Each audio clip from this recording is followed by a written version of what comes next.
the psychology of breadcrumbing. Why does minimal attention feel like love? So, if you've ever felt like you were living off scraps of attention, right, from someone, getting just enough attention, just enough messages to keep you interested, but never really enough to feel secure, then this video is really going to blow your mind. Stick with me. Because what you experienced wasn't love, and it wasn't even genuine interest. It was a kind of psychological manipulation. And your brain felt that it was real, and you fell for it for real specific reasons. So I want you to stick around with me, because by the end of this session, you'll never look at those "hey stranger" messages the same way. I'm Rahul Nair, and this is Huddle Psychology. Welcome again, where we huddle together to learn a little bit more about ourselves.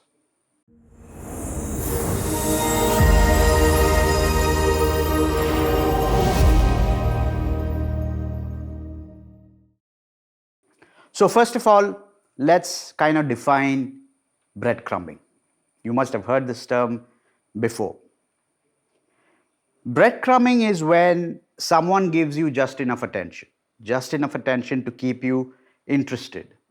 And I mean, sporadic messages, sporadic text messages, WhatsApp messages, the occasional likes on your social media posts, and maybe a miss you message once in a while, every couple of weeks, maybe even once a month. But they never follow through. They never follow through with actual plans, and they never stick to any kind of consistent communication patterns. Sound familiar? I thought so. So, here's the thing. Breadcrumbing is not just an annoying kind of dating behavior. It's actually a form of conditioning, psychological conditioning that hijacks your brain's reward system. And once you understand the science behind how it really works, you'll be shocked. You'll be really shocked at how calculated it really is. So, the reason behind breadcrumbing, and the reason behind breadcrumbing being so addictive, comes down to something we call intermittent reinforcement. I know that sounds like a big terminology, but stick with me. Intermittent reinforcement. And this is just the same psychological principle that makes gambling so addictive. So here's how it works. When you get rewarded randomly, right, and in an unpredictable fashion, your brain just produces a lot more dopamine than when you get rewarded in a consistent way, in consistent manner. Think about it. If someone was messaging you a good morning message every single day, you would get used to it, right? And when that text is random, once in a while, after maybe days of silence, weeks of silence, your brain just kind of lights up like a Christmas tree, right? That's what happens. So what happens is your brain starts thinking, maybe if I just wait a little bit longer, maybe if I respond the right way, I'll get the same kind of attention again. I'll get that hit of attention again. And you become kind of obsessed with predicting the unpredictable. That's what happens in gambling as well, right? So when you're gambling, you don't get a reward every single time. It's just once in a while. And when you get that reward once in a while, you feel, oh, wow, I got a jackpot, so let me try again. Most of the time you lose out, but you wait for that one hit of reward. So here's what is really messed up about this. The longer the gaps between the contact between you and the other person, the more intense your reaction becomes when they finally do reach out to you. Remember that. So the longer the gap between the contact between you and the other person, the more intense your reaction becomes when they actually reach out to you. It's like your brain is saying, see, I told you so, they'd come back to you, so keep waiting. That's what your brain keeps telling you. But there's another whole layer to this that's even more sinister.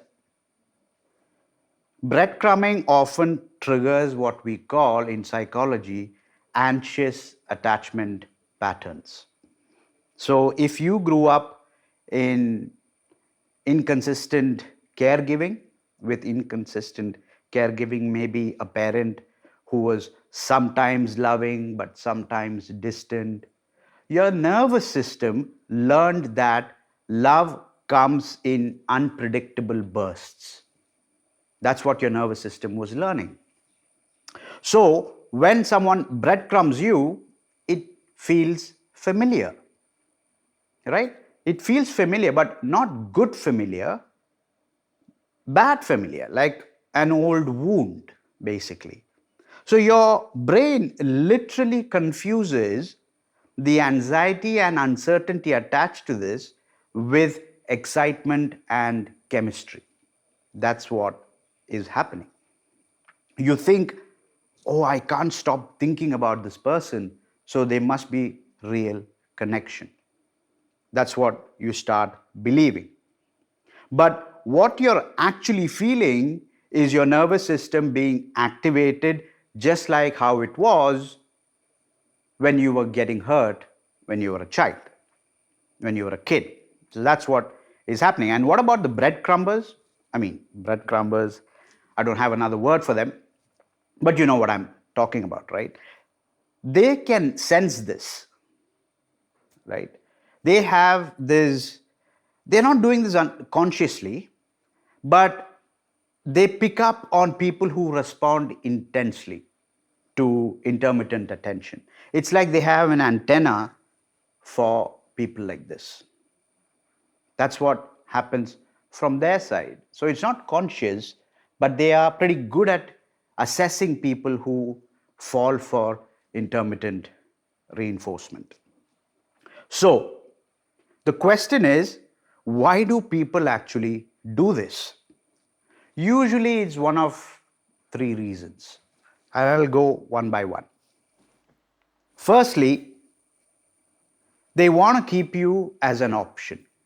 Hear me out. This is not going to sound good, but the first reason is they want to keep you as an option while they are exploring other people. You are their backup plan, their ego boost, right? Their just in case. That's the first reason. Doesn't sound very nice, but that is one of the reasons. Secondly, they are emotionally unavailable, but they like the validation you give them. They can't give you a real relationship, but they can give you just enough to keep the attention flowing towards them. That's the second reason. And the third reason, and this one's a bit darker, they enjoy the power. They like knowing they can make you light up your phone every time it buzzes, hoping it's them. It's this kind of control thing that they have, right? So the third reason is this whole power thing, the control thing. None of these reasons Bear in mind, and let me emphasize here, none of these reasons have got anything to do with you not being enough. You are not too much. You are not crazy for wanting consistency. You're just human. Your brain is responding exactly how it should and how it is designed to respond. You have to keep that in mind. And here's what breadcrumbing actually does over a period of time. It makes you question your own sense of reality, just like gaslighting. If you remember our earlier video on gaslighting, it makes you question your perception of reality. You start thinking that maybe you're asking for too much. Maybe this is just how modern dating actually works. It trains you to accept crumbs instead of meals. You become grateful for the bare minimum because you're conditioned to believe that some attention is better than no attention. Right? And perhaps most damagingly, it keeps you stuck, like in all manipulative situations, right? It keeps you stuck because while you're sitting there analyzing their 3-word text message for hidden meaning, etc., you're missing out. You're missing out on people who would actually show up for you in a consistent way. Your energy, remember, is finite, right? So every moment you spend trying to decode their mixed signals or someone's mixed signals is a moment you're not investing in yourself or in connections that actually matter or in connections that actually have potential. So question is, how do you break free from such a cycle? So let's go one by one with some potential solutions. First, recognize the pattern, right? If someone's communication is inconsistent, if you're always wondering where you stand, if you feel like you're doing all the hard work more than they are, then that's a signal, that's a cue. That is giving you a hint that there may be breadcrumbing happening. Secondly, stop making excuses for them. Stop telling yourself that maybe they're just busy, maybe they're just not good at texting, maybe they have trust issues. Stop making these excuses for them. Stop rationalizing their actions. Because look, if they can continuously post on social media, there's no reason why they can't respond to you or reach out to you, right? So stop making excuses for them. And thirdly, implement what I call the consistency test. Real interest. Real interest looks like consistent effort over time, not love bombing and then disappearing, right? Not grand gestures followed by silence. What you're looking for is steady, reliable, predictable investment of time, right? And finally, start rewarding consistency in your own life. In your own life, notice the friends who actually show up. Notice the friends who are more reliable. Appreciate the people who follow through on their words. Train your brain to find and realize that steady people are not boring. Train your mind to find steady people also exciting, not just boring. So, these are some solutions that you can think about and execute to get out of or break free from breadcrumbing cycle.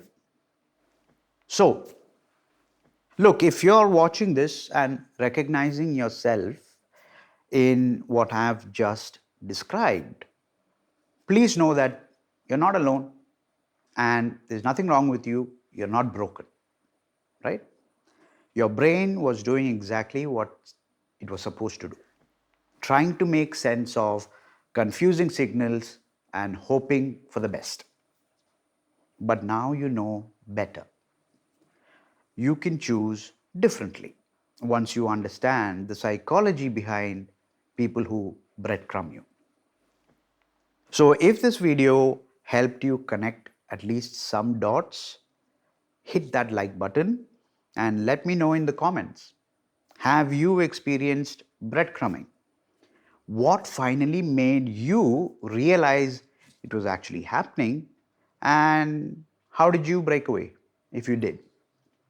Right? And if you want more psychology content that actually explains why behind these toxic patterns, make sure you subscribe to our channel, because we are just getting started. Like Jeff Bezos likes to say, it's always day one. We'll continuously explore topics like these. Right? So if you want more content like this that explains the why behind such toxic patterns, stick with us, subscribe to the channel, and we are not going to go anywhere. We'll explore more topics like these. So, meantime, I'd like you to keep flourishing, keep engaging with our content, leave your comments below so that we can answer your questions and queries. And if there's any other topic that you'd like me to cover, please let us know again through the comment section. So until next time, I'll see you in the next one. Keep flourishing. Bye bye.